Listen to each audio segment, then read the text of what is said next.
जय गुरु जी। शुक्राना गुरु जी, आप सभी साथ संगत जी को जय गुरु जी। गुरु जी आप सभी पर मेहर बनाए रखें, सरबत दा भला सरबत दा भला।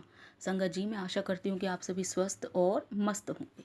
संगत जी आज का सत्संग सुमेहर बजाज अंकल जी का है।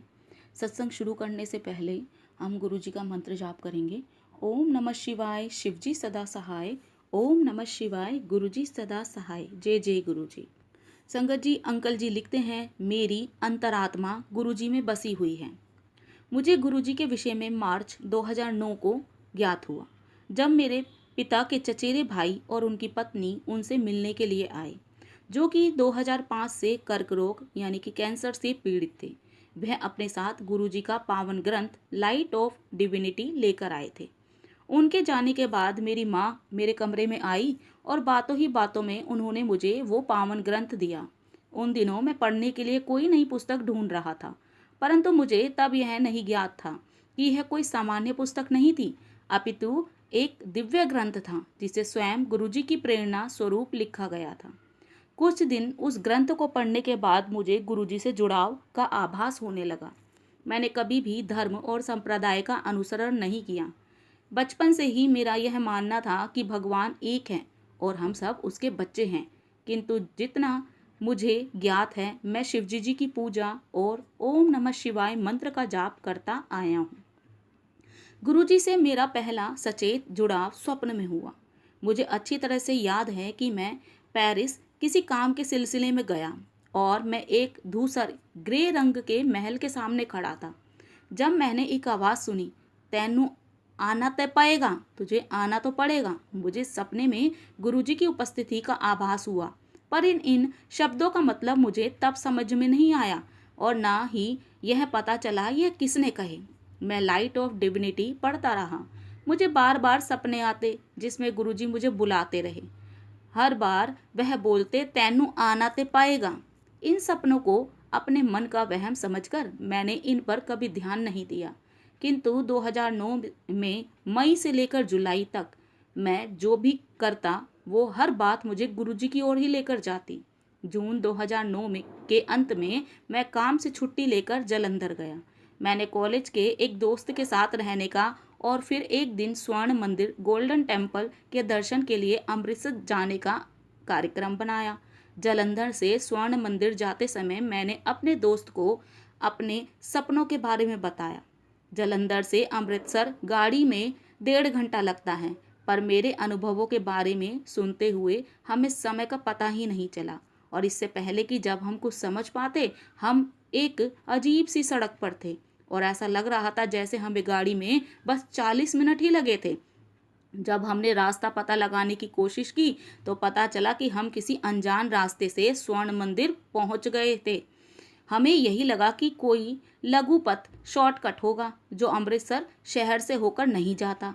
दर्शन करने के बाद जब हमने जालंधर वापस जाने के लिए वही रास्ता ढूंढा तो हमें वो मिला नहीं और हम सामान्य रास्ते से ही वापस आ गए, किंतु इस बार हमें 1.5 घंटे से अधिक समय लगा। जालंधर पहुंचकर मैंने अपने दोस्त की माँ को यह सारी घटना बताई। उन्होंने मुझे जालंधर में गुरुजी के घर, जो अब मंदिर है, के बारे में बताया और गुरुजी ने जो उन पर कृपा की थी उसके बारे में भी। जब मेरा दोस्त छोटा था तो उसके चेहरे की एक नस उभरी हुई थी जो गुरुजी ने ठीक की थी। उसी शाम को, हम नहीं जानते थे कि यह गुरुजी का आदेश था, मैं जालंधर मंदिर में था। हमने वहाँ चाय प्रसाद ग्रहण किया। गुरुजी के जन्मदिन समारोह की तैयारियां शुरू हो गई थी और मंदिर में सफेदी का काम चल रहा था। दिल्ली वापस पहुंचकर 7 जुलाई की शाम को मैं और मेरी महिला मित्र, जो कि मेरे साथ जालंधर और मंदिर भी गई थी, और कुछ दोस्तों के साथ रिलेट सिटी वॉक मॉल गए। हम यह देखकर बहुत विस्मित हुए कि गुरुजी के जन्मदिन के अवसर पर उस मॉल में एक बड़े समारोह का आयोजन किया गया था। हम जिस समय मॉल पहुंचे तो समारोह बस समाप्त ही हो रहा था। मेरी महिला मित्र आगे देखने गई कि क्या हो रहा था, तो उसे जाने माने फोटोग्राफर रघु राय द्वारा खींची गई गुरुजी की तस्वीर मिली। तब से गुरुजी मेरे घर में पूजा के कमरे में विराजमान हैं और मेरा सारा परिवार उनके संरक्षण में है। उसी महीने मैं अपनी महिला मित्र से मिला जो इंग्लैंड से आई थी और मैंने उसे सारे सत्संग बताए। वह मुस्कुराई और कहा कि जिन गुरुजी के बारे में उसे बता रहा था यह वही हैं जिन्होंने उसे लंदन के एक प्रतिष्ठित कॉलेज में प्रवेश दिलाया था। उसने आग्रहपूर्वक कहा कि मुझे बड़े मंदिर अवश्य जाना चाहिए। अगले कुछ महीने मुझे और मेरी महिला मित्र को हर राय गुरुजी की ओर लेकर जाती रही। मेरी महिला मित्र को सपने में गुरुजी के दर्शन हुए और उन्होंने कहा, कल्याण हो। यहाँ तक कि हर जगह, चाहे वो दुकान हो या किसी दोस्त का घर, गुरुजी की तस्वीर के रूप में उनकी उपस्थिति का आभास होता। जब हम बड़े मंदिर गए तो वहाँ भी मुझे सर्वशक्तिमान गुरुजी की उपस्थिति का आभास हुआ। मुझे अनुभूति हुई कि मैं कितना भाग्यशाली था कि मैंने गुरुजी से प्रार्थना की कि जीवन के सफर में वे सदैव मेरा मार्गदर्शन करें। मैंने अपने पिता के स्वास्थ्य और हम सबके कल्याण के लिए भी प्रार्थना की। यद्यपि मैं यह बात भी स्वीकारता हूँ कि अभी भी मेरे मन में कई सवाल थे। ऐसा कैसे होता है कि ईश्वर स्वयं धरती पर आते हैं और कैसे चुनते हैं कि किसको आशीर्वाद दें? क्यों एक विशेष पथ ही उन तक पहुंचा सकता है? भगवान का आशीर्वाद प्राप्त करने के लिए क्या सिर्फ अच्छे कर्म करना ही काफी होता है? इत्यादि। नवंबर 2009 में मुझे लीवर की एक असाधारण बीमारी हुई, जिसका कारण शायद मेरे काम का अत्यधिक बोझ और अत्यंत व्यस्त जीवन शैली था। दुर्भाग्यवश उस समय मैं बड़े मंदिर नहीं जा पाया और एक महीने बाद 15 दिसंबर को मैं अपने जन्मदिन के पर आधी रात को बड़े मंदिर में गया। कुछ महीने ऐसे व्यतीत हो गए और मेरे स्वास्थ्य में कोई सुधार नहीं आया। चिकित्सकों को मेरी बीमारी समझ ही नहीं आ रही थी। सितंबर 2010 में मुझे गुरुजी और बड़े मंदिर से संबंधित एक बहुत बुरा सपना आया। मैंने कुछ इतना भयानक देखा कि आज तक मैं उसके बारे में किसी को बता नहीं पाया हूँ। मैं कई दिनों तक परेशान रहा और मुझे लगा जैसे गुरुजी से मेरा जुड़ाव भी कमजोर हो गया था। मेरी सेहत बिगड़ती गई और अब चिकित्सकों को लग रहा था कि मुझे स्व प्रतिदित आइट्रोम्यून हेपेटाइटिस जिगर का रोग हो गया था और उन्होंने मुझे जिगर की बायोप्सी कराने को कहा। यद्यपि गुरुजी में मेरा विश्वास डगमगा गया था, परंतु उन्होंने ये सुनिश्चित किया कि मुझे बायोप्सी नहीं करानी पड़े और मेरे जिगर का रोग का स्तर भी नकारात्मक नेगेटिव ही आया।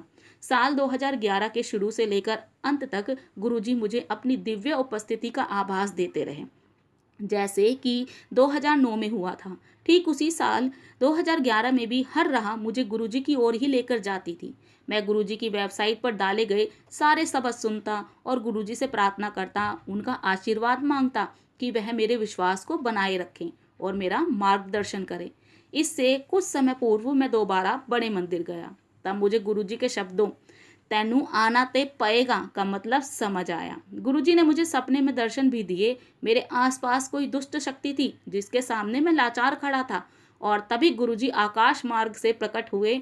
उन्होंने एक वज्रपात लिया और उस दुष्ट शक्ति पर वार कर मुझे बचा लिया। अब मैं जहाँ भी जाता हूँ मुझे गुरुजी की उपस्थिति का आभास होता है। दिवाली पर मैं अपने पिता के कार्यालय में गुरुजी की पूजा कर रहा था जब एक बाबा जी, जो हर दिवाली पर हमारे यहाँ आते हैं, आए और बोले, हमारे गुरुजी का आदेश है कि तू बहुत तरक्की करेगा। मेरे साथ ऐसी अनगिनत घटनाएं हुई हैं। यह सारे अनुभव जो मैंने सुने हैं या मेरे साथ हुए हैं, उससे भी बड़ी बात यह हुई है कि अब मेरी अंतरात्मा को पूरी तरह से गुरुजी के साथ जुड़ाव का आभास होता है और मुझे यह समझ आ गया है कि गुरुजी की दृष्टि हमेशा हम सभी पर रहती है और हम उनके संरक्षण में हैं। ईश्वर इस दुनिया में गुरुजी के रूप में हमारा मार्गदर्शन और रक्षा करने के लिए इस दुनिया को सुखद बनाने के लिए आए हैं। गुरुजी महान हैं और उनके तरीके हमारी समझ से परे हैं। मैं केवल इतना कह सकता हूँ कि वे तब भी हमारी रक्षा करते हैं जब हम जानते भी नहीं हैं कि वह सर्वोच्च शक्तिशाली हैं। वह सही समय पर हमें दर्शन देते हैं और जीवन के सफ़र को सुगम बनाते हैं। यदि कभी हम उनमें अपनी श्रद्धा खो भी देते हैं या हमारा विश्वास डगमगा जाता है, तब भी वह अपना निश्चल प्रेम हम पर न्यौछावर करते हैं और अपने प्रेम रूपी पथ पर वापस हमारा मार्गदर्शन करते हैं। गुरुजी सर्वव्यापी और सदा दयालु हैं। जैसे मैं बचपन में ईश्वर से उनका आशीर्वाद प्राप्त करने के लिए प्रार्थना करता था, आज भी वही करता हूँ और ओम नमः शिवाय गुरुजी सदा सहाय जपता हूँ। जय गुरुजी। बहुत ही प्यारा सत्संग था अंकल जी का, संगत जी, और मैं आज अपनी वाणी को यहीं विराम दूंगी। ओम नमः शिवाय। शिवजी सदा सहाय। ओम नमः शिवाय। गुरुजी सदा सहाय। जय जय गुरुजी।